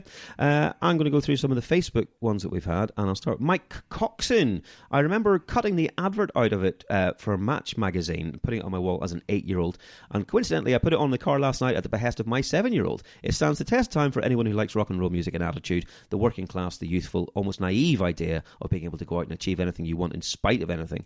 It's not a flawless album, but it's still brilliant, and as a statement of intent from a band who believe their own hype, it's up there with the Stone Roses and the Smiths debuts. No coincidence, they're all Manx. Rock and Roll Star may still be the best opening to a debut album ever. Fair fucks. Yeah. Right, so I'm going to read all of these. There's 5 tweets from True Cult Pop podcast. If you don't like this, you're a nerd, like a proper weirdo. Hanging's too good for him. Filthy rat scum. Would have had Acquiesce on it over Diggsy's Diner. Apart from that, no notes, perfect as you are. And there is a coda to that because Gaz replies and goes, it wasn't written until 1995. So yes, exactly. So there you go. That's obviously from Stephen. Steve is a big fan. Yeah. And Gaz is already... Big fan. He's already said that he would like to come on and defend Be Here Now whenever we get around to doing that. Yeah. And I suspect someone's going to have to. Yeah. Bring him on, man. Fine. Simon Sharp, our mate Si. Nothing about this appealed to me at the time. The attitude, the swagger, the rock and roll mythologizing, the retrogressive influences. What everyone else in the country found exciting and new, I found the polar opposite to be true. I was able to accept that Noah was a great songwriter, but without the spark of excitement, I had little interest. I was a refugee from early 90s indie seeking a new home on the shores of dance music, and this sort of stuff was never going to cut it. Of course, now I appreciate how important a cultural moment this was. soundtracking, and I enjoyed that moment as much as anyone. We were all smiling in the same field. I just couldn't hear the bands on the main stage all the way from the dance tent. It's a decent album. Its success is entirely deserved, but it's only acquired more baggage for me since then, overplayed and too associated with bell ends singing along like they're on the terraces. And there you go. Yeah, no, that's a very fair... Because Oasis almost got overtaken by their fan base. Yeah. Had they not had the success immediately, I don't know whether they would have, but because they did, they were just latched onto by some absolute pricks. Yeah. And there are loads of people that love this band that are fucking sound, right? Yeah.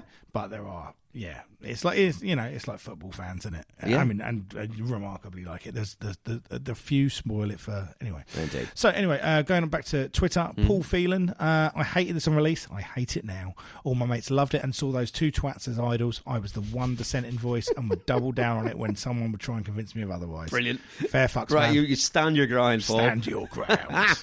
Gaz Jones from True Cop Op has said, the album that soundtracked my next few years and an album that's completely time-stamped to the GCSE and college years. The album that inspired me to play the guitar and want to play in bands. The album that was played all night in the pubs and house parties. Even though I rarely listen to it anymore, it's still a perfect swagger-injected rock and roll masterclass where every track was like a last-minute winner in the cup final. Rock and Roll Star, Supersonic and Slide Away are still some of the best tracks from the era, and if they'd swapped the god-awful Digsy's Dinner for Fade Away, this would be a perfect 10 out of 10 album. It's just a shame for what it inspired in lad culture, but fuck it, the songs are bulletproof. That's how, yeah, similar. Yeah, he is saying the Fade Away should have been on there. That's a couple of them said that. So Ron Logan, no memories of the groundswell. For me, they were just suddenly there. Biggest band in the world, and there was nothing anyone could do about it. Not my favourite band, but the definitive soundtrack to my late teens, early 20s. As for Definitely Maybe itself, it's their best album. Totally nailed who they were in one go. It reminds me of Summer, which is when I will wheel it out for a spin. I mean, it definitely, like I said, laid out their stall. It cemented them as this is what we are, this is what you're getting. As a statement of intent, this album is a perfect statement of intent. I agree there for sure. Cliff Parr, who was on our Prodigy episode recently, says, I was prejudiced against indie rock when it came out, so I hated it then.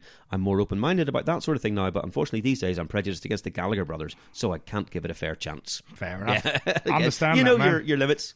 I understand it. Yeah. Joe Sullivan on Twitter. In Bolton, I remember all the lads in my year, I was 16 when this came out, suddenly giving up their Mockney Blur act and instead started walking around in Parkers giving it the LG swagger. That said, I love this album. Supersonic on the jukebox, underage drinking in the local pub. Yeah, okay. Yeah. This is another thing, for me, the time that this came out is such a happy time for me. There's so many good memories I have from the Britpop era, shall we say, that it is hard for me to... I couldn't dismiss this even if I fucking hated every bit about it because it's like, this is tied into so much stuff. Exactly. So much stuff. Mark Scott says, on the one hand, an absolute classic of its time that still mostly holds up really well. Live Forever is one of the best things ever created by man. On the other hand, responsible for launching the careers of Ocean Colour Scene, Northern Uproar, Shed 7 and fucking Kula fucking Shaker. So on balance, a crime against humanity. There you go, man. And then he says, as a side note, I used to play five-a-side with Tony McCarroll, sound bloke, but about as fit as an asthmatic toad. Nice. Lovely. Okay, Gazman, different Gaz. A handful of good songs with on this, with Live Forever being a highlight. The problem being, you've heard them so many times, you probably never need to hear them again. Another Live Forever. You were on the Live Forever team. I'm just very bored of it, I think. Fair enough. John Myers, our mate John, came out at the peak of my Bristol pub days, so this was hammered into my brain over and over on a daily basis. I fucking hated it. I hated Liam and Noel and their coked-up laddie arrogance. I hated the simplistic sing-along choruses. I hated the Neanderthals the band attracted. Took me many, many years to appreciate how good the album and band actually is. Rock and Roll Star is an absolute banger. That wall of sound production is just immense. And now I'd be an idiot not to appreciate the majesty of all those hooks, those riffs, those lyrics. Can't argue with Noel as a songwriter, can you? I don't know, man. I don't know. Well, like you said, the songwriting is strong. In places. Oh, right. But John's forgiving the lyrics as well. I'm not. Yep. Okay, it's Only Craig on Twitter. This album and the B-sides to the singles were amazing at the time and still are now. Matt Bradley says, I think the period when I start to enjoy Oasis is way after this, off the back of What's This Morning More in Glory. I didn't get the fuss at all in 94, although I didn't really hate them either. For all the plaudits, the songs on Definitely Maybe Get, I really only highly rate 3 of them: Rock and Roll Star, Live Forever, and Bring It On Down. The rest are stuff I could take or leave, and often leave. So for me, this was a fairly mediocre album, and I actually prefer a lot more on Be Here Now than I do this record, but that's another story for 3 years' time. Okay, fair enough, man. Walker Tate, hello, Walker. Yes, I Walker. bonded with my best friend in high school over our love of the Beatles. She loved Oasis and turned me onto them. I thought they were just okay. She also thought Liam Gallagher was hot whilst acknowledging he is a code, and Noel was the brains behind the group. So anyway, I don't know how this holds up, but Wonderwall has entered the canon as an all-time great, especially on karaoke night. And aside from the whole chapter in Sing Backwards and Weep about what a jerk Liam was, that's my Oasis story. Right, but Walker is from the States, and so it's interesting to get an American perspective of what this album did over there at the time. Yeah, I mean, that Sing Backwards was obviously the Mark Lanigan book. Yes, absolutely, yeah. Fucking hated Liam Gallagher. But didn't they get in a fight? Mate, Did he punch him? He really wanted to fight him, and Liam gave it the big one, according to his account, but he never was around without his security and very much hid behind his security. Oh, well, he would, frankly. Because Lanigan would have beat the shit out of him, like fucking pulped him. Daniel Perry says, fantastic album, about to hit its 30th anniversary, which makes me feel super old. I mean, we're all in the same boat, Daniel. I think we will look back on Oasis in the future and realise they were as good as they said they were. Even the latter 4 albums have some highlights, listening back to them now. Nothing that comes close to Columbia, though, a fantastic track, which holds out even today. Horsemeat. When it came out, I absolutely despised them, mainly because of the hype and some indie kids who I didn't particularly like banging on about it. But once I got over that, I have to admit, it's a fairly fantastic record. Okay, but there's definitely some reassessing going on there among these people. Sure. Alex Walby, remember hearing this on day of release. A friend brought it around on a CD and I taped a quick copy.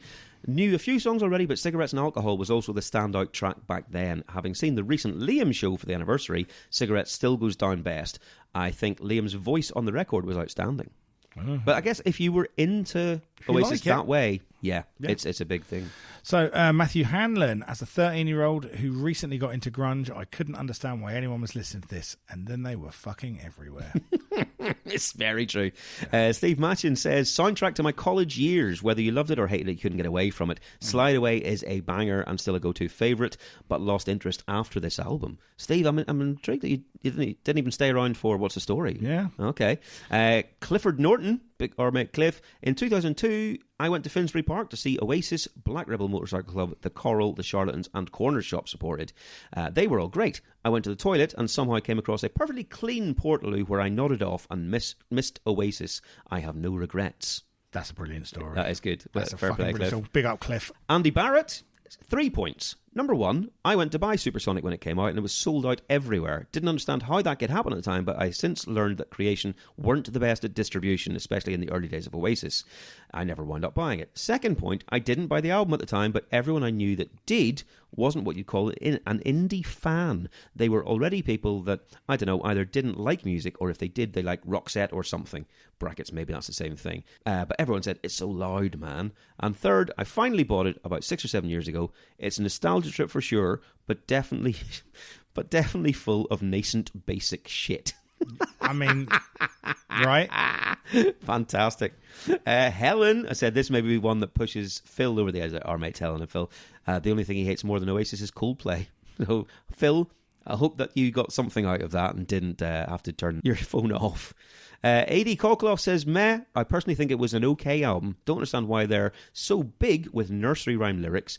Other stuff was impressing me more than Oasis at the time, which is absolutely fair. You know, if they don't hit you at the time, that's not what you're going to be into. Neil Meadowcroft, I was at college when this came out. It really got me back into guitar music. Try to disassociate the brothers' personalities from the music. At this point, they weren't what they would become. The album itself is great, almost no filler. Even Digsley's Dinner is an easy sing-along. The singles are all great. Rock and Roll Star is one of the best statements of intent for the opening of a debut album. Slide Away is a masterpiece and probably Liam's best vocal ever. It doesn't sound dated and it's packed with great hooks, riffs and melodies. That's why the songs still work now with today's teenagers. Does it sound dated? I think it does sound dated, but I think it sounded dated in 1994. I think it sounds, because of the impact it has, I think the datedness of it is part of the appeal. But exactly that. I got into Led Zeppelin in the 90s, do you know what I mean? And Sure. it didn't sound current, but it sounded great. Sure. And then the last one I've got here, Niall Bakewell from the Zeros podcast, sent me an actual email. I bet he did. About 2 or 3 weeks before this was going to happen, because he needed to get this out. In the mid-90s, my mental health was dreadful, and I've always remembered how that period of fear and depression coloured my relationship with Oasis. They arrived into pop culture just as grunge was dying, and for my already fragile emotional state, their particular sound felt like a backward step from the indie-stroke-dance crossover of the late 80s and early 90s. So I decided to see if a listen through Definitely Maybe would change my mind about the band. And yes, a full listen has indeed changed my mind. I didn't hate Oasis because my mental health was harmed by drugs. I took drugs because my mental health was harmed by this fourth-rate support band suddenly being crowned as the saviours of the thoroughly disgraced genre that was laughably still being called indie. Fuck this album. Fuck the Gallaghers. Fuck British music journalists. Fuck Shed 7 and Menswear and Ocean Colour Scene and Blur and The Lightning Seeds and TFI Friday and Loaded and Denise fucking Outen. This album is even more shit than I'd remembered it, and I nearly had to get counselling after revisiting it. On the other hand, Slide Away is a banger. I'll give the cunt that. Oh, fucking... Oh, Thank you, Niall. Thank you, mate. I love that. That's my favourite.